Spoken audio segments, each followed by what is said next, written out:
surrender to a linear rationality. For example, the doctrine of the Holy Spirit is something which book-based Christian theology has failed to articulate in a coherent fashion, and this is one of the reasons why we struggle to think the Holy Spirit, I think, in contemporary theology. And when we do, we often, I think, do very strange things with it. If we think of the question of theodicy, the question of innocent suffering in the face of a gracious God, one of the difficulties on a page is that ideas compete for space, okay?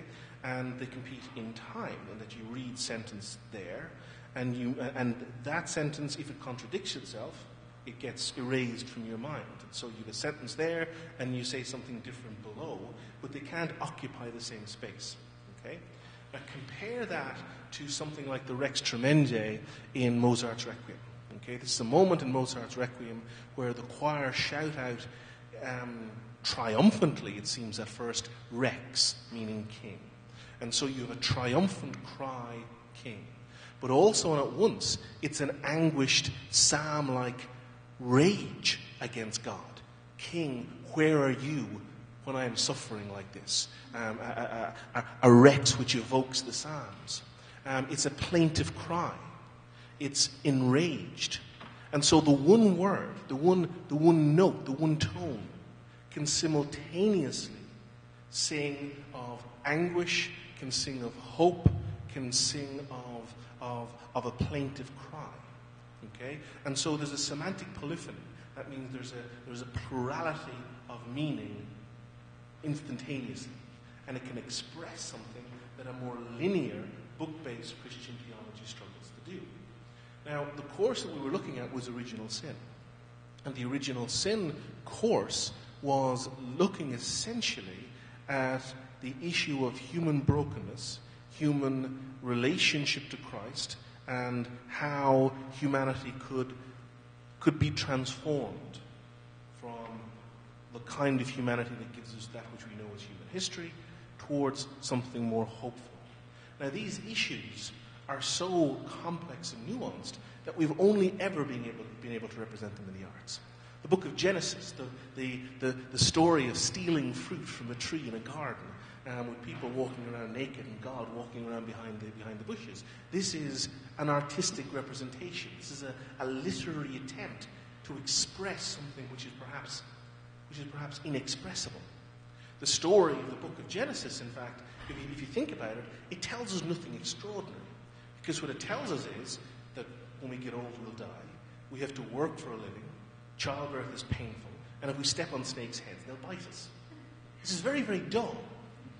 But the story is also telling us it doesn't have to be this way. It's telling us that God doesn't intend life to be joyous. And that in a relationship with God, perhaps it can be something more. If you look at what natural science is telling us in the form of Richard Dawkins or Daniel Dennett, Christian theology will go, yeah, well, obviously that's life. What human history tells us, yeah, that's it. But Christian theology says it doesn't have to be this way. Yes, people have always been hungry. It doesn't have to always be this way. Yes, people have always suffered. It doesn't always have to be this way. And so the tradition has attempted to do something artistically, to speak of that which they're trying to speak at in the doctrine of original sin. But we've really struggled to do it in systematic linear theology. Is it possible to, just like the authors of the book of Genesis, try to express these ideas artistically? Because in the arts, we can mean plurality simultaneously. And so that's one of the things we're looking at. We're looking at, are there certain ideas in Christian theology which the arts, which the visual arts, which music, are better suited to than a traditional theological text like catechism?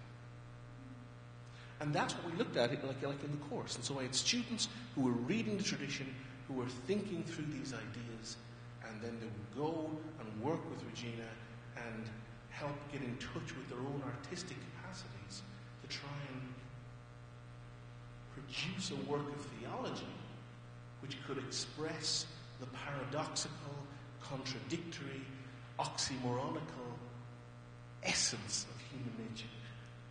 Are you with me? And so that, in a sense, is what the course tried to do, and that's why it's one of those courses that needed an artistic component.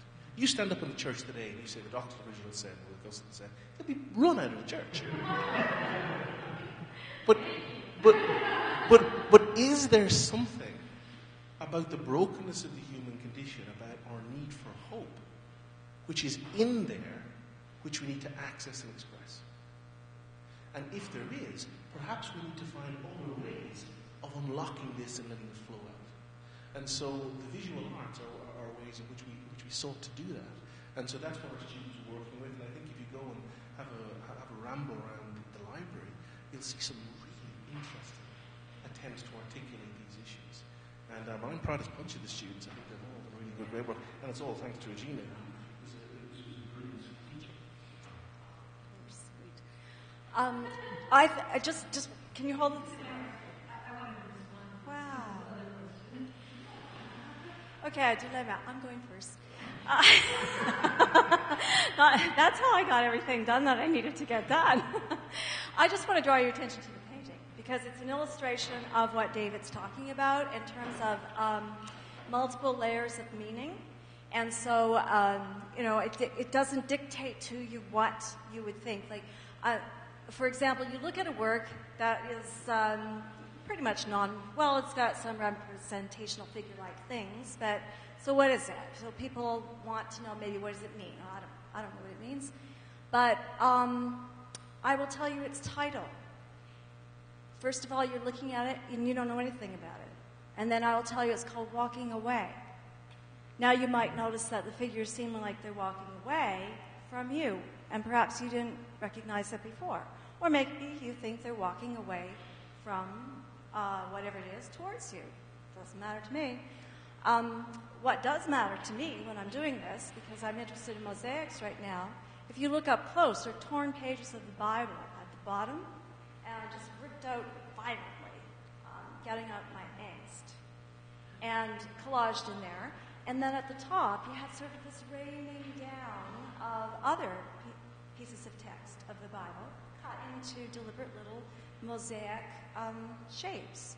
Now, for me, like I was saying earlier about Barbara McLean, how do you know when it's done and what does it mean?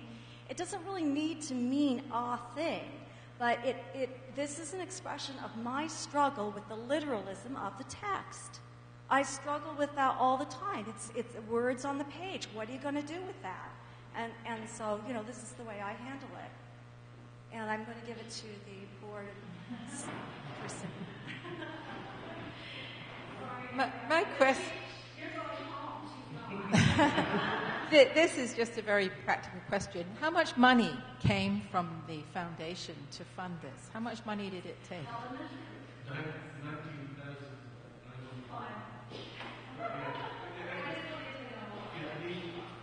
The total, the maximum grant we could have gotten was 20,000, and Regina and I are, we are differently abled. We should be getting a grant for our lack of mathematical ability, and so we gave them an itemised line budget, which added up to 19,950 or something.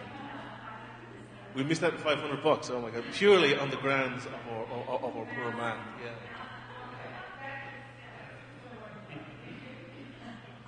I also wanted to say, though, there's a running joke in the art community that when bankers get together, they talk about art, and when artists get together, they talk about money.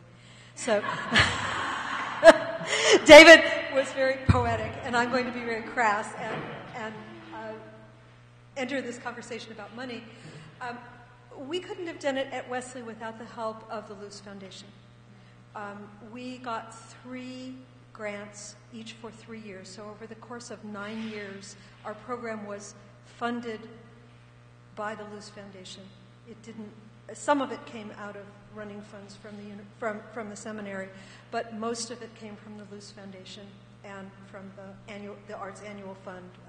People just raised money like you do for anything else. And we had some friends of the center who were helping financially as well. We are still not fully funded. and the seminary, it does come out of the seminary pocket now, and I am being asked to look for grants. So it's going to be true everywhere. And I think I am eternally grateful to the Luce Foundation for helping us get there, because without it, I don't think we would be where, I know we would not be where we are. The Luce Foundation isn't going to give us any more money, because they give money to get things started. So they might give you money. They were giving money to United in the Twin Cities for a few years, and I think it would be well worth your while if there's a way you can articulate what you want to do that the Luce Foundation would be interested in. I would go look them up and see if they've got some money for you. Somebody's got money somewhere. It doesn't all have to come out of your regular operating budget. So that's my money piece. Just a tiny piece that we added. We did have a theatre class this last semester as well, and we invited people to come and sit, and we did ask them to pay, unlike yours that is free. And with the money that was left over, we seeded the Arts in Theology Foundation here, and I think it was about $400 or $500. So Jodie Clark was the one to thank for that.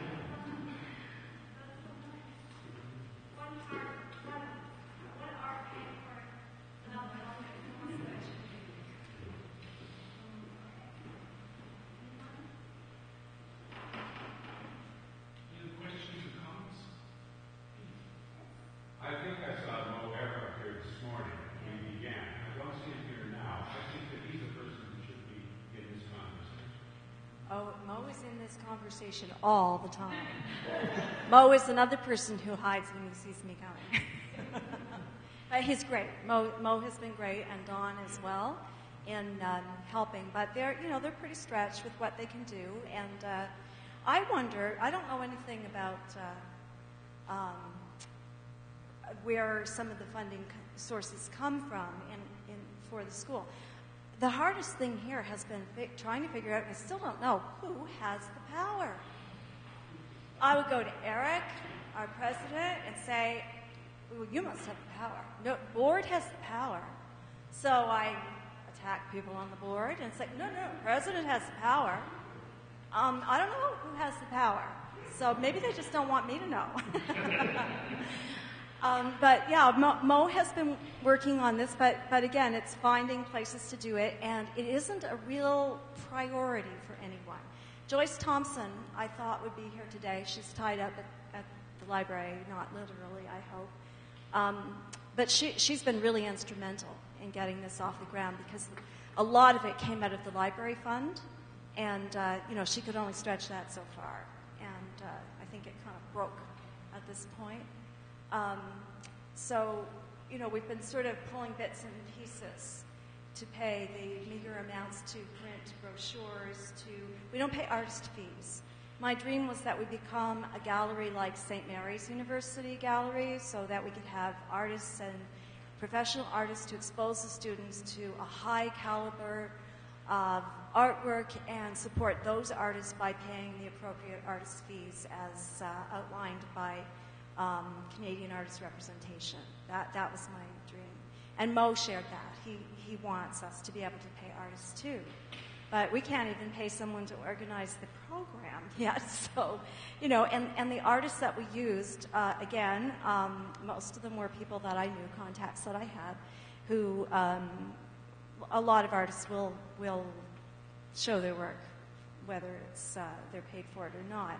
It's just I really hate asking them to do that, just because it's just such a bad signal. But I wanted the program to go, and so I was really quite shameless. So Mo does help a lot. I just wondered if he knows, obviously there's going to be someone who wants to get behind this very program, not necessarily the ASD, but behind the program of the artist in residence program. At this stage, I really think, I was talking with Deborah about, the different aspects of arts programming, visual arts programming. And at this stage, and John, actually. Are you still here, John? Yeah. Who was one of my regulars, and he wasn't even in David's class.